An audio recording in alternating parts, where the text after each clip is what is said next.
Hey, hey, hey. I had a feeling you guys wouldn't be against like specific Sonic content. We're all a bunch of damn furries here at the end of the day, am I right? Embrace it, appreciate it, and understand it. And for a lot of people, these comics were some of our like furry awakenings at the end of the day, weren't they? Let's be honest here. You would not be enjoying these streams if you were not a furry like me. I'm very curious, what was everyone's furry awakening? Because it feels like everyone's furry awakening was either Sonic or Disney. It was one of those two and like nothing else. Because what else was there to like lead to that type of awakening in you? I guess Star Fox? Yeah, okay, fair. Mine was Vanilla the Rabbit. Okay, based. People don't enough with Vanilla, the canonical main MILF of the Sonic franchise. My heart will always be for Rouge the Bat, but Vanilla is such a close second. You have no idea. The things I would do for that woman. Is it wrong that my furry awakening was Admiral Akbar?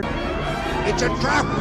No, not at all. Would that be a furry awakening though, or a scaly awakening? Because Admiral Akbar doesn't really have any fur. He's an alien. Chat, can we get a vote? Can we get a confirmation? Is Admiral Akbar a furry awakening or a monster awakening? What do you guys think? We have such involved, interesting discussions over here. So many boomers. Hey, I'm a retro variety streamer. We're here for the booming. We are here to talk about characters that we want to boom into. All right? So chat, who are we booming into? It's funny I'm saying all this when we have Sally on the camera. Was anybody's furry awakening Sally? I feel like Sally is both like beloved in the Sonic community and kind of forgotten in the Sonic community because nobody talks about Sally. Like she is from the Archie comics and she's from the early cartoon series. That's about it. She hasn't really made any appearances outside of maybe some Easter eggs in any other Sonic media. Sally doesn't suck. She also doesn't wear clothes. Yeah, that is weird. She was one of the few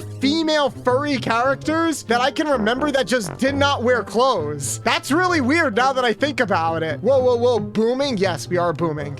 Okay, Admiral Akbar as a furry awakening technically counts, and my argument is the first meetup of furries was at a sci-fi convention, and aliens were always brought up since funny animals in and of itself were seen as aliens. Okay, you know what, Sonny? I hear that. That is a pretty sound argument for why aliens can be considered some of like the beginnings of the furry fandom. I can definitely see that. I would say early sci-fi and early classic horror, so like the Wolfman and Dracula and stuff, were probably the precursors to what we now know as the true furry awakening, the true furry community. I can definitely see that, which is funny because if you think about it, everything has come full circle because in the Sonic movies, in the live action Sonic movies, the Sonic characters are alien. They are extraterrestrials. They are just straight up aliens. So we've come full circle, guys. So there you go. Admiral Akbar can be considered a part of your furry awakening. In fact, a lot of old school sci-fi aliens and classic horror monsters can be considered early de factos of the furry community. And now we have come full circle because a lot of characters that we now consider as furries are aliens in other media. So there we go.